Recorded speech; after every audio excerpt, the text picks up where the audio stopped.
We've all had one of those amazingly wild adventures. We've gotten into our friend's Jeep and gone out in the backwoods, crawling over boulders, traversing hillsides, and taking that trail that we thought was just for a quad to get one of the most perfect spots to see the valley from, Backwoods. And the backwoods drives, there's something that a lot of people are really starting to look at. It's existed in the automobile industry ever since automobiles came out. The original Ford Model Ts went everywhere. Hell, there were no roads when they first came out and when they traversed this country from coast to coast. But today, our love affair has been rekindled with backwoods products. But how long can it go on for? And really, do we need that many off-road vehicles in this marketplace? Or are we good just having like the Jeep Wrangler and the Ford Bronco? Well, today, tons more car companies are expressing their interest to get into the utility marketplace. Everybody wants to compete on Jeep's home turf. And just like back in the 1960s and into the 70s, the utility market is heating up once again. So today, AutoLooks is going to be taking a look at the rise of the backwoods utility vehicle.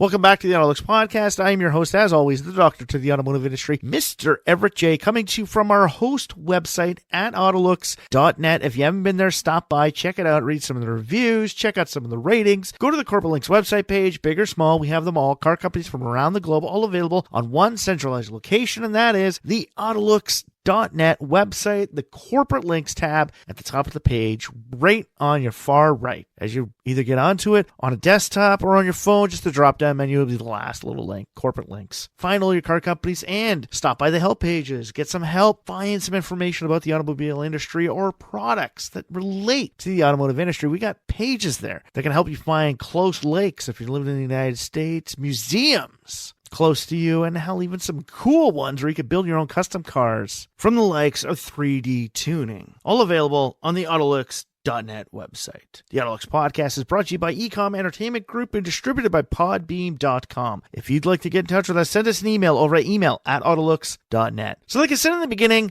off-road utility vehicles and why so many people are getting into buying these. Like think about it. In the turn of the last century, in the early 2000s, and by the teen years, Toyota got rid of the Land Cruiser because there was so much overlap between the Land Cruiser and the 4Runner, and the market just wasn't big enough for it. Nissan had the Xterra because of the boom in the SUV, but with the rise of the CUV marketplace in the teen years, SUVs, dedicated SUVs, four-wheel drive, body-on-frame, off-road vehicles were starting to dwindle. And kind of like what happened near the end of the 1980s, when people were starting to get out of that marketplace and move back into minivans. The CUV was taking over for the utility vehicle. But why was one country so involved in creating more of them and growing this market? Beijing Automotive, or BAIC, created their B40 to go up against the Jeep Wrangler, and it became such a hit. This is coming from the car company from China that was building all of the military off-road vehicles, essentially the Chinese Jeep. So why were they keeping this market together? It's China. There's 1 billion people in a country that's like half the size of Canada. Why do you need off-road vehicles? Well, there's a massive desert in the northeast side. There's mountains everywhere.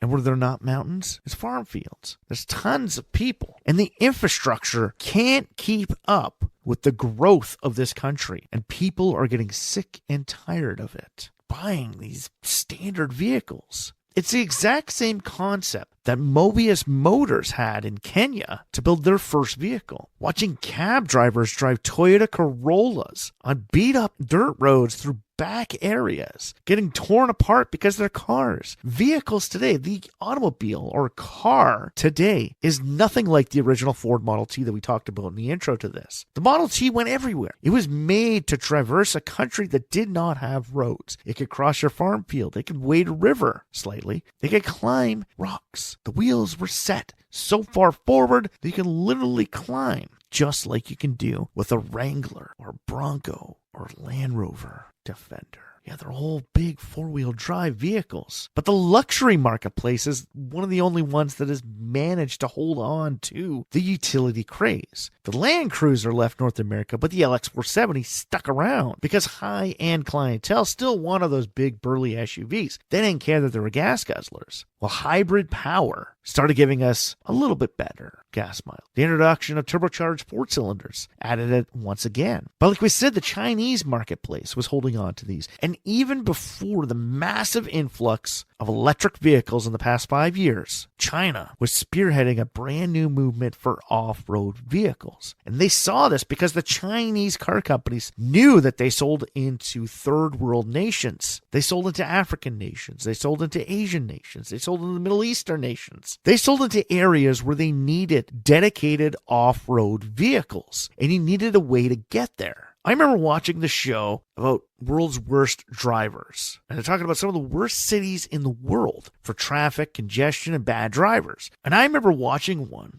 and they're talking about the capital city of Mongolia, Ulaanbaatar.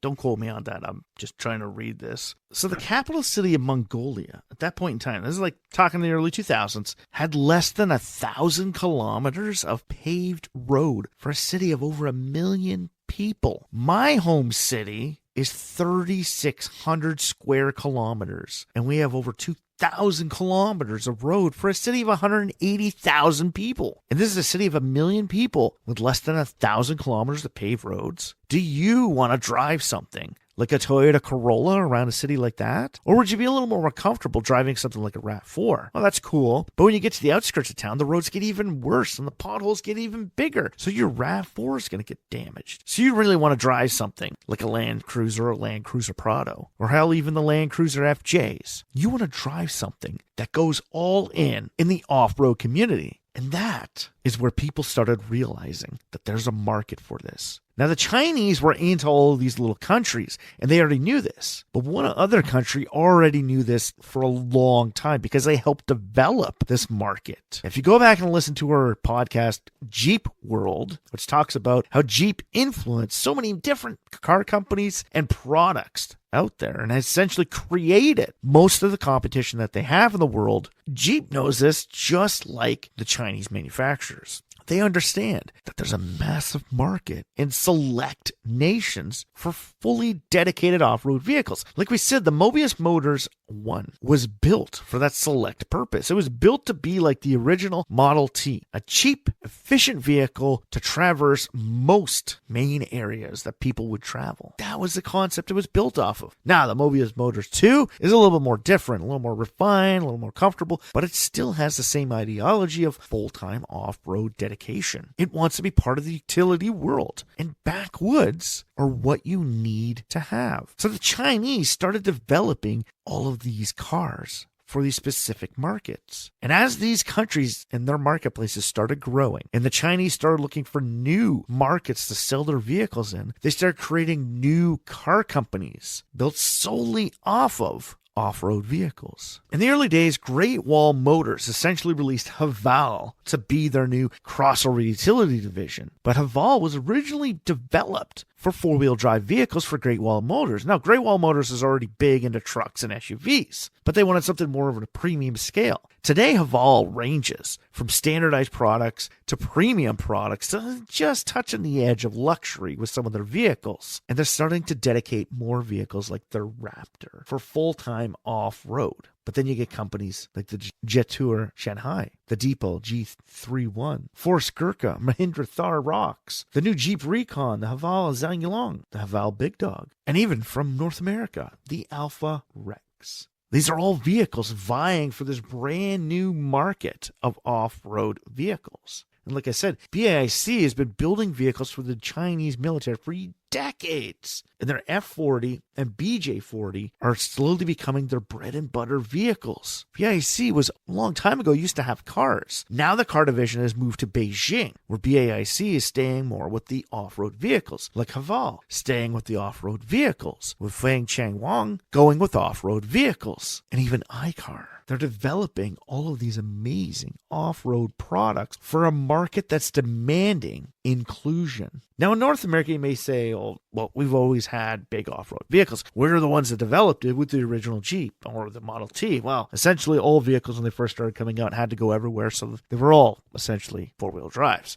But in North America, the utility market started to retract upon itself in the teen years. It is slightly growing at the end of the 60s, and by the late 70s, we started to see even more growth in it, all the way up until the early 90s. The Ford Explorer was essentially the vehicle that changed the utility marketplace into more civilian use. And with it came one of the first crossover utility vehicles. You have to remember the Explorer, even though it looked like an SUV when it first came out, it was a crossover utility vehicle, where the Bronco was a true 4x4. But the Explorer eventually kicked the Bronco out of the price range and out of the product lineup to take over. That wouldn't last forever because eventually Ford would bring the Expedition and even bigger Excursion into play, because people who want full-size utility vehicles want SUVs, body on frames, because they want something that long to be fully secure. You can't have a CUV that big, you're going to bend your frame. Now, you can do it, but more people are willing to just say, screw it. We don't really care if it's body on frame. Gas mileage does not bother. And that's why luxury makes, like we said, the LX470 stuck around in the North American marketplace when the Land Cruiser took off. Now the Land Cruiser is back, but the Land Cruiser is coming back to the Toyota truck brand. Now, Toyota has always had the 4Runner kicking around as their dedicated body-on-frame SUV. The Land Cruiser was a step up. In the first short-lived time, we had the FJ Cruiser. Well, the 4Runner used to come in both two-door and four-door models. Well, now they don't have a two-door model. That's where the FJ in the 2000s started picking up, because the 4Runner didn't have that to compete with Jeep. But its hideous design didn't last forever, and a lot of people were kind of put off by it, so they weren't going after that vehicle, and they didn't want to get into it. So they would just get a 4Runner. And the 4Runner is priced more for the standard market. So Land Cruiser was too far up. It was more of a premium or luxury model. But when you start getting into that, might as well just go to the Lexus. The market wasn't big enough to hold all of them in it. Same reason why the Wagoneer disappeared in the 90s, because it wasn't big enough to support both the Wagoneer and the Grand Cherokee in the marketplace. Today, look what Jeep has. You get your Avenger, you get your Renegade, you get your Compass, you get the new Recon that's coming out, you got your YJ, you got your Cherokee, you got your Grand Cherokee L, which is extended edition, and then now you're getting your Wagoneer, Wagoneer S, and now Grand Wagoneer. Full product range of utility vehicles. Land Rover is getting that between both the Land Rover and Range Rover platforms, and now they're branching out to create the Discovery nameplate. They think they can make a go of it. Can they? Well, they might be able to. But nowadays, companies like Mercedes, who has had the G-Class that was dedicated for the military and is now the top tier of luxury rings with its own Maybach edition. You have to remember, the only SUV from a premier or high-end brand is the Rolls-Royce Cullinan, because the Bentley Bentayga is an Audi Q8 and Lamborghini Urus platform. So it's a crossover utility vehicle, where the Cullinan is a body-on-frame full-scale SUV. Now, it's not going to go, riding through dirt like everything else, but there's a market demand for it. Oris, a new company from Russia, created by Putin for the Russian people, for the high-up dignitaries, has a coming out. Honky is getting into the luxury and premier utility make world. See, where the CUV market was growing only because of fuel consumption, and hybrids were just too heavy and cumbersome for just about any type of vehicle and priced you way out of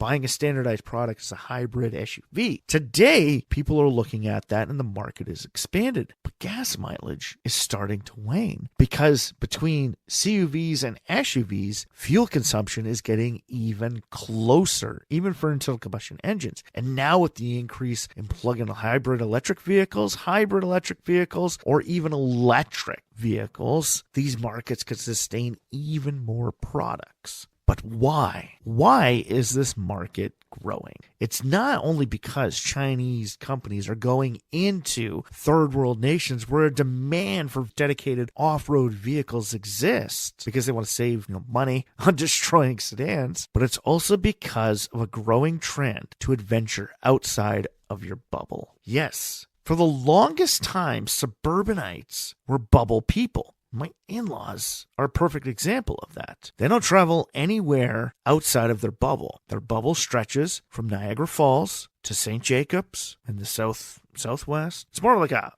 pyramid. They go out towards Milton and nowhere north of Brampton or Oakville. Hell, Mississauga and Toronto is too far out for them. They had this weird little bubble. Now, a brand new generation, Generation Z, wants to get out and see the world. The evolution of social media, TikTok, has allowed us to see everything around us in a short spans of time. We don't have to sit here and watch a 20-minute YouTube video, some guy's trip on Highway 17 from Sault Ste. Marie all the way to Thunder Bay. No, we don't have to sit and watch that. We can literally watch a 30-second clip of the entire trip as well, see all the high points, and want to get there. But when we do a little bit of research, because a lot more people these days like to go on Google, do their backstory searches on products and places to find out where they're going and what they're going to experience. They're going to find all these Reddit feeds about people telling them that you need a full-time off-road vehicle. I went to Superior National Park with my RAV4, and trust me, there's an area in it where if my Borrego wasn't the unicorn that it was, I would have preferred to take that bad boy down because it was a backwoods road with essentially a dirt/gravel road that gets washed out in the springtime in many areas, where you have to slow down for the big boulders and speed up on the other areas. Where I've had full-time off-road vehicle, I could literally just gun through it at about 70 kilometers an hour, no problem. You can cross all these big rocks and climb up on these mountains. People are seeing these, and social media is showing it to them, and people want to go see these places. They realize that their parents lived in this stupid little bubble confined to one little area, and if they ever went to another country, they would get on a plane and fly there, and then only see another section of that. Well, there's this brand new generation of kids. Zennials are, kind of at the edge of it. Same with millennials. It's more of Generation Z and Generation Alpha that are starting to look outside of the bubble that their parents lived in. They want to explore the world and see what's outside of where they live. They don't want to drive 20 minutes to see something that they could literally almost see at home. They want to drive hours to see something cool. They want to explore the world and show people that they've seen the top of the Canadian Rockies. They've driven the top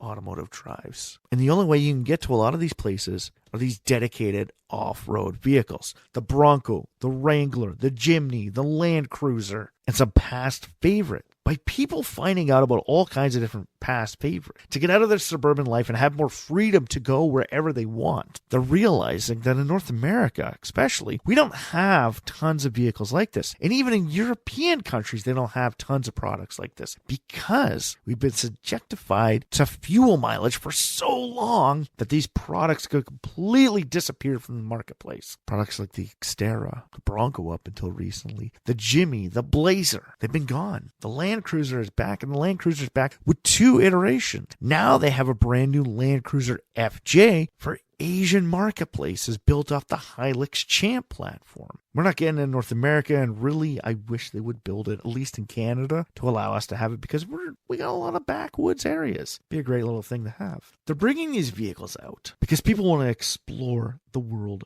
around them. Street racing has been given such a bad rap in the past 20 years that nobody wants to do it anymore. There's so much risk involved with street racing because of all these street takeovers and police, brand new laws, like in my home province, the 50 over law, where they literally take your car for up to 72 hours and charge you $1,500 fine. It's not like where it once was when our parents were younger. The only place for us to go out and have fun anymore is away from people in the backwoods. It's the only real way to escape suburban life. And with a clamp down on street racing and aftermarket tuning, the off-road arena is one of the only places, one of the only salvation still kicking around for all of us to go out and explore freely. You have to think about how many backwoods roads, logging roads, hill climbs have existed for over a century, and now a lot of us are starting to realize it. But the funniest thing is this might not be just an increase in the backwoods drives. This is also an increase in adventure, in travel, exploration.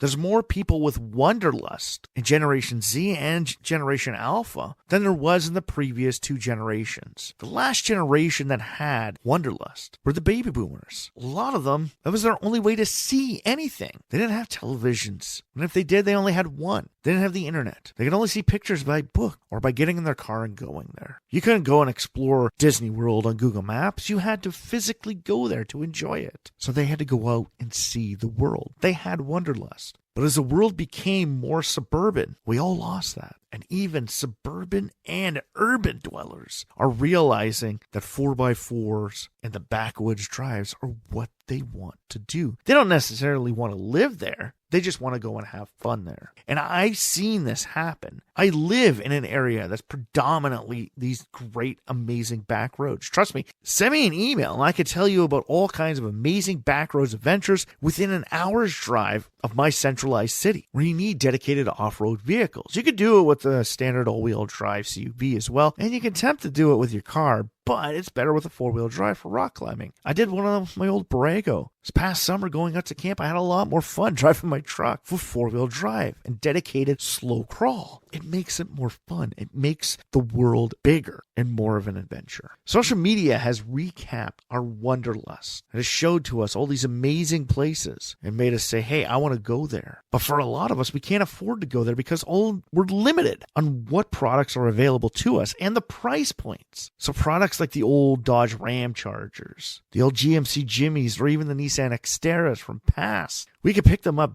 dirt cheap and try and keep them around. And that has now created new demand for these vehicles to either come back or a new one to be created. Nissan is now looking at bringing back the Xterra. GMC wants to bring back the Jimmy. Dodge has even considered a Ram Charger to sit above the next Durango, or even move the Durango onto a body-on-frame architecture to be shared with the next Dakota, because they know that people want adventure vehicles. They want to see the world around them. And even though in the past decade we had the rise of the Crosstreks, it's a good podcast from our first season. Go back and listen to it. It's really good. The Crosstrek or trekking marketplace has boomed in the past decade. Before that, you barely ever saw it besides Subarus, the occasional Mitsubishis, or even the Eagle brand. But off-road variations of vehicles are starting to grow, even in the aftermarket industry. Off-road variations of vans, sports cars, coupes, wagons, and sedan. You either get trekking editions or even full-scale four-wheel drive. If you saw Fast and the Furious 7, you saw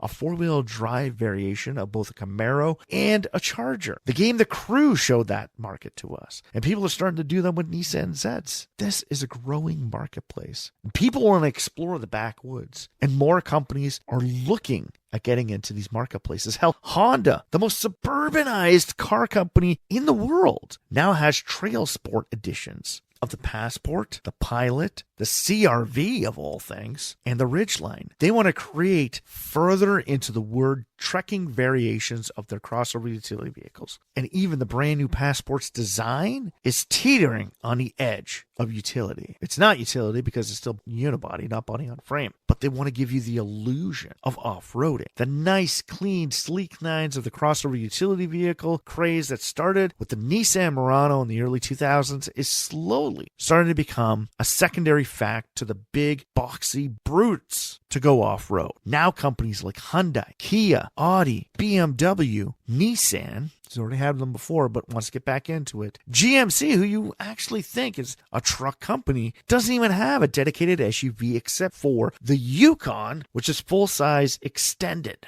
It doesn't have a compact or mid-size off-road vehicle, and that's what people want. People want these. And Alpha Motors in North America is one of the only car companies that's looking to give us these with their tiny little Rex off-road vehicles, built on the same platform as their Alpha sedans. The off-road market is growing, and the rise to the backwoods is growing as well. We're being captivated by social media to go out and see the world around us for once. Social media may have made it so we could sit on a couch and doom scroll for 2 hours every single night, instead of actually getting up off our asses, creating a website, making podcasts, rating cards, doing stuff like I do, or whatever else you like. When we finally realize that we need to stop doom scrolling, we open our door and we go for a walk to see something that's even closer to us. We realize that we can go and see some of these things with our own vehicles. Let's ditch the Corolla and get a Land Cruiser FJ. Let's go explore explore the backwoods together. Together, we can have more fun doing it. So like I said, in my home area, I got tons and tons of trails and back roads and forestry roads, the old logging roads, mining, access roads, all over the place that I can go and have fun at any point in time. And there's one big national park, not too far away from me, a few hours, that has just exploded with people seeking adventure in life. That's Algonquin Provincial Park in the province of Ontario, just north of Toronto. They like to say it's in Northern Ontario, but I tell them to fuck off. Algonquin Provincial Park is not Northern Ontario. Trust me. Mississauga Provincial Park, just north of the LA Lake. Now that's a provincial park. You park, you walk in, that's it. You're in the middle of nowhere. Algonquin, yeah, you can still find people. And if you get lost, you can still get cell service in quite a few of the areas. But they're seeing explosion. The town of Huntsville is exploding with all of these adventure type people. And seeing a Jeep Wrangler, seeing a Ford Bronco, seeing a Land Rover Defender in town is not an unusual sight. In a place like Huntsville, seeing an SUV is like me seeing a full-size pickup truck. It's just the norm. With countries like China pushing these utility vehicles into more nations and creating smaller variations of them so they can build upon more nations around the globe and get them on wheels and get them to explore the countryside, we can see that there's a great big world just outside our door. All we need is the right vehicle to go and see it. So in all reality, why is this market exploding? Why is there a rise in the backwoods roads or backwoods vehicles? Entry-level products for third world nations that don't have good roads, and an explosion in wanderlust in people once again. We all want to see the world, and not everyone wants to sit behind a screen and see it shown to us. Some of us want to get up off our asses and explore it and have an adventure. Throw a tent up in the middle of the bush, fight a bear, or run away from it, catch your fish, and cook it yourself. We want to do that, and these vehicles are going to get us there. That's the reason why I keep buying four-wheel drive vehicles for at least one of my vehicles in my household, is because I want to see all of those areas that I used to love going to when I was little, when my uncle or my grandparents or even my dad had a truck and was able to get there. I want to see them and I want to show them to my kids. I want to show them the world is so much bigger than what's just off the highway. And for that, I need a 4x4. So if you like this podcast, please like, share, or comment about it on any major social feeds or streaming sites that you've found the AutoLooks podcast on. Like us, share us, comment about us. Tell your friends, tell your family, tell your well-wishers. Send us a comment. Click the like button at the bottom so you can find out more information about other episodes that we have done. Some of our past episodes. Stop by the website. AutoLooks.net has every single episode we have ever done, inclusive of a couple that actually have never even gone on to any major streaming sites. All available right there at the AutoLooks.net website. And while there, stop by, read some of the reviews, check out some of the ratings, go to the Corporate Links website page, big or small, we have them all, car companies from around the globe, all available in one select location, the Corporate Links website page at the top of the AutoLooks.net website. It's up there at the far right next to the help. And after that, click the like button, follow us, and share us. Get us out to the world and tell everybody else what great adventures they can have. Like we just talked about in one of our past podcasts, the automotive escape, why we become more of an adventure society. Kind of goes along with this one, but this one focuses on why so many of these vehicles exist. The AutoLooks podcast is brought to you by Ecom Entertainment Group and distributed by podbeam.com. If you'd like to get in touch with us, send us an email over at email@autolook.net. So for myself, Everett J, the Ecom Entertainment Group, the AutoLooks.net website, and podbeam.com. Thank you for listening. Thank you for following us. And just plain thank you for giving us a chance. And for myself, strap yourself in for this one fun, wild ride that the off-road world is going to take us on.